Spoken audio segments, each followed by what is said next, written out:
Olá! Neste vídeo, aprenderemos a utilizar a tecnologia JSP, Java Server Pages.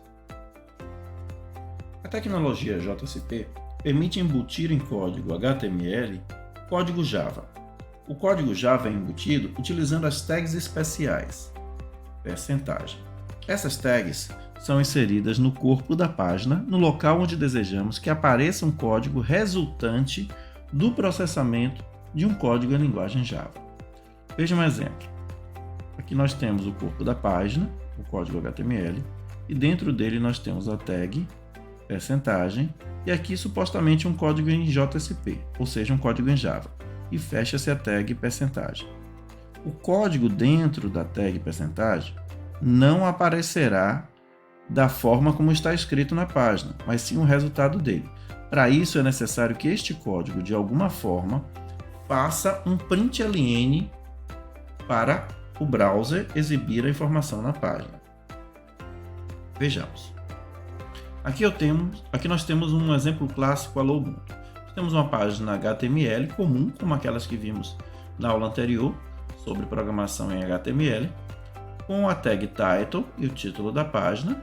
Em seguida, na seção body, nós temos um texto, corpo da página, que aparecerá na tela, e temos um conjunto de tags percentagem. Essa tag,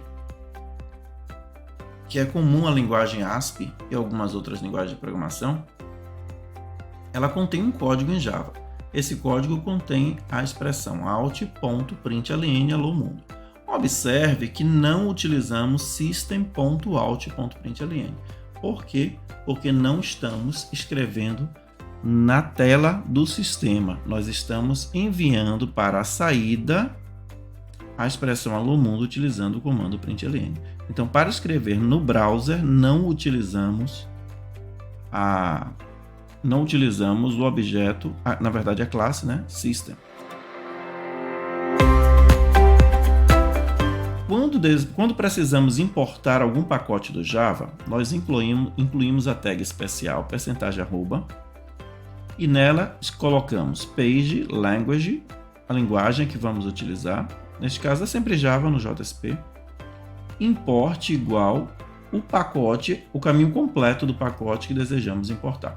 Neste caso aqui estamos importando java.util.asterisco, ou seja, tudo que existe dentro do pacote útil dentro do pacote Java. Vamos utilizar então a função a classe calendar, método getInstance para pegar uma instância da classe calendar e em seguida chamar o método getTime para exibir a data e hora do servidor na tela. Exibimos na tag body data e hora do servidor, a expressão, e em seguida, dentro da tag especial percentagem igual calendar.getInstance.getTime. A tag percentagem igual, ela substitui a necessidade de utilizar o out.println. Tudo que colocarmos depois do percentagem igual será processado e exibido na tela. Aqui nós temos um exemplo onde vamos exibir na tela os números pares entre 0 e 10. Para tanto, utilizamos na seção body a tag H2 para que essa expressão seja exibida. Na verdade, normalmente no browser esse texto vai aparecer em negrito e com um tamanho um pouco maior do que o texto normal. Dentro das tags percentagem, nós vamos escrever for int igual a 0 e menor ou igual que 10 e mais. Um for normal do Java. Se, if, o valor de i dividido por 2, o resto dessa divisão for igual a 0, exibe o valor na tela. Por quê? Porque os valores cuja divisão por 0 tem resto 0, ou divisão por 2 tem resto 0, são os números pares. Utilizamos então out.println para exibir o valor i seguido da tag break, porque do contrário não será pulada a linha entre os números na tela, pois o browser ignora o retorno de carro normalmente, que seria enviado pelo println. Então é necessário enviar uma tag break para forçar o browser a pular a linha, para que cada número apareça numa linha na tela. Aqui nós temos um formulário. Este formulário será processado É um formulário HTML normal, sendo que ele será processado pelo programa processaformulário.jsp. Utilizamos as tags inputs que vimos na input que vimos na aula anterior. Aqui são 4 inputs. Um é type, um do tipo type, um do tipo password, um do tipo submit e um do tipo reset. O mesmo formulário que vimos na aula anterior. O input texto tem uma variável cujo nome é usuário, uma variável, o input password uma variável chamada senha. O submit tem um valor enviar, que é o valor do botão que vai aparecer na tela, e o reset tem a tag limpar. Quando o usuário preencher o formulário, ele será enviado para o servidor e o servidor passará as informações que foram enviadas para o arquivo processaformulário.jsp. O arquivo processaformulário.jsp é este que nós estamos vendo. Para que ele tenha acesso a essas informações que foram passadas pelo browser para o servidor e do servidor para ele, nós precisamos utilizar um objeto especial chamado request.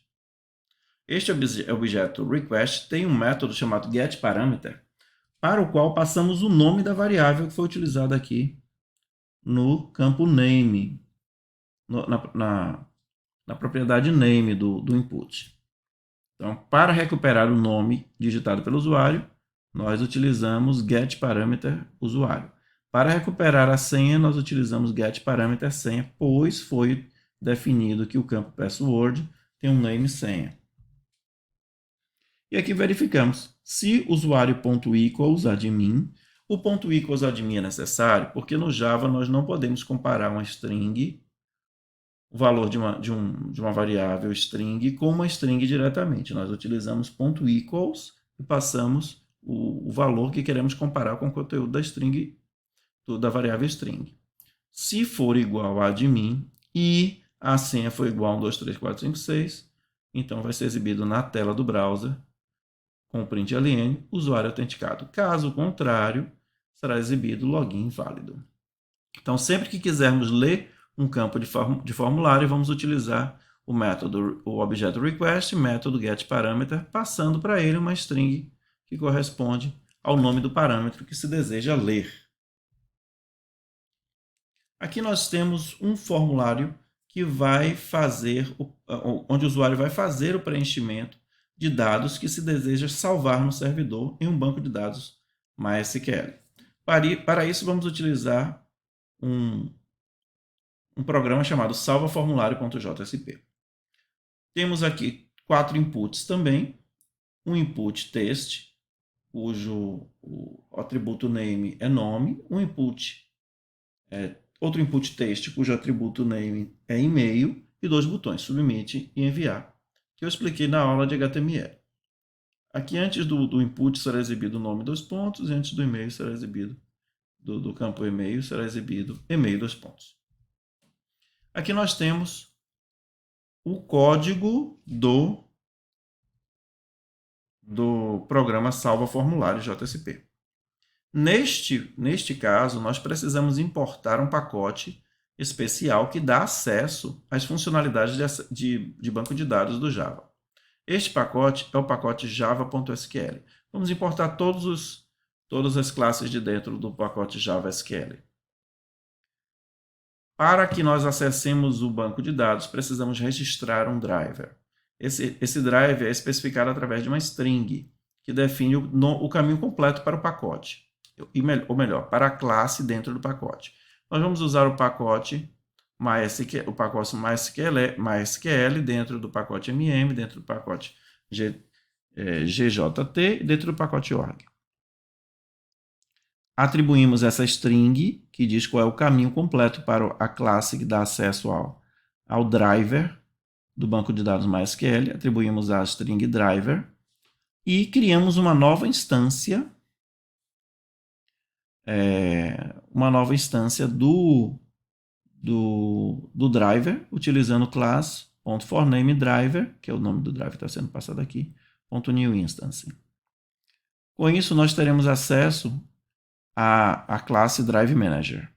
Mas para acessar a DriveManager, precisamos criar um objeto especial do tipo connection E para que possamos fazer efetivamente a consulta ao banco de dados, precisamos criar um objeto do tipo statement. Aqui nós não inicializamos ele, vamos inicializar mais adiante.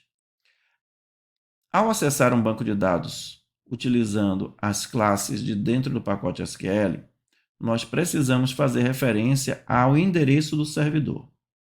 Para isso foi criada uma variável string chamada URL, e nessa variável string nós especificamos jdbc.mysql para que o driver saiba que eu quero utilizar o drive MySQL, e o caminho, o localhost é o endereço do servidor, /exemplos é o nome do banco de dados, exemplos, e passamos em seguida, depois da interrogação, o nome do usuário, user igual a root, usuário root, end, a senha, password igual a 1, 2, 3, 4, 5, 6. Então, com esta string, nós podemos utilizar o Driver Manager para realizar a conexão. Passamos a URL para cá e chamamos Driver Manager.getConnection para acessar o banco de dados, passando para ele os parâmetros, nome do banco de dados, usuário e senha. Fazemos a conexão com o banco de dados. Essa conexão é armazenada na variável com, que foi criada aqui em cima, o Object Connection. Para que possamos acessar o banco de dados efetivamente e fazer uma consulta nele, obter dados ou gravar dados nele, nós precisamos criar um statement. Então, chamamos do objeto com o método createStatement e atribuímos a instância criada a essa variável, esse objeto statement criado. Caso ocorra um erro, este erro será capturado pela cláusula catch da declaração try. Esse erro será capturado e a variável e do tipo exception vai conter o erro que ocorreu. Isso será exibido na tela com system.out.println e.getMessage. O erro, né? .getMessage retorna na forma de uma mensagem de texto o erro que ocorreu. Bem, vamos então salvar os dados no banco de dados.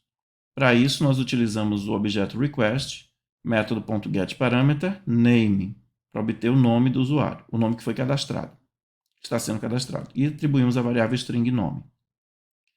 Em seguida, request.getParameter e-mail, e atribuímos o valor que for retornado à variável e-mail. Para salvar os dados, utilizamos um método executeUpdate do statement que foi criado aqui. Passamos um comando SQL para ele, insert into pessoas. Pessoas é o nome da tabela onde queremos inserir os dados. E dizemos quais são os campos que vamos inserir. Vamos inserir nome e e-mail. Em seguida, os valores que serão colocados nos campos nome e e-mail. Esses valores, o valor nome deve estar entre aspas, então nós colocamos aqui um aspas simples, e o valor e-mail também deve estar entre aspas. O comando vai ser executado, fechamos o statement com o método close e fechamos a conexão com o método close. E exibimos na tela dados salvos com sucesso. Dados salvos com sucesso vai ser exibido caso não ocorra um erro aqui. Caso ocorra um erro, será exibida a mensagem de erro. Então, esse é o método, o documento que salva os valores do formulário no banco de dados. Para que possamos recuperar os dados do banco de dados, nós vamos utilizar um outro documento. Este documento tem a mesma parte inicial do anterior, aqui a mesma parte inicial do anterior, exceto que ao invés de utilizar os objetos request para obter dados de um formulário enviado e o comando insert entre pessoas, nós utilizaremos um método executeQuery do objeto statement criado aqui. Essa parte é igualzinha à anterior, exatamente igual. E passaremos o comando SQL select asterisco from pessoas. Select asteriscos, aqui o asterisco representa os campos que nós queremos, dissemos todos os campos da tabela, from pessoas, eu digo que eu quero da tabela pessoas, esta mesma em que inserimos os dados aqui em cima. E para exibir os dados, no corpo da página HTML, observe que este código está antes da tag HTML, essa é a continuação da página.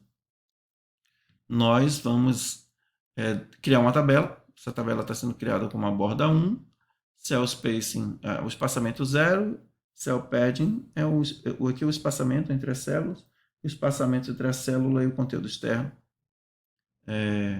Cell padding 0. Em seguida, criamos uma linha com duas colunas, nome e e-mail, como vimos na aula anterior. E iniciamos um while. Observe que este while está sendo criado dentro da tag percentagem. Por que ele está sendo criado? E aqui nós fechamos e depois continuamos o while aqui embaixo. Para que possamos inserir um código HTML de uma forma mais simplificada, utilizando a tag percentagem igual, sem necessidade de utilizar a tag println, que tornaria o código um pouco mais complexo. Então aqui nós fechamos, abrimos a tag percentagem, escrevemos o while rst.next. Esse rst vem daqui, é obtido a partir do statement, ele retorna esse result_set, rst vem, a sigla de result_set, resultado, .next, enquanto o método next retornar verdadeiro, significa que existe alguma coisa para ser exibida na tela. Então eu crio uma linha, onde eu vou ter duas colunas também. Na primeira coluna eu vou usar o result_set.getString nome. O que é que ele obtém? Ele obtém o valor da tabela do banco de dados, correspondente a nome, vai exibir dentro desta coluna. Em seguida, nós fazemos a mesma coisa, só que getString e-mail. Pegamos o e-mail da pessoa e exibimos na tela. Novamente, abrimos uma tag percentagem. Aqui neste caso nós fechamos esse abre chaves aqui, fechamos a conexão, fechamos o statement e fechamos o result_set, fechamos todos os objetos que nós criamos. Fechamos a tabela dentro do objeto body e com isso vai ser exibida uma tabela na tela contendo cada uma das linhas inseridas no banco de dados. É isso, esses são os elementos básicos. Nós vamos exercitar na sala de aula na próxima aula.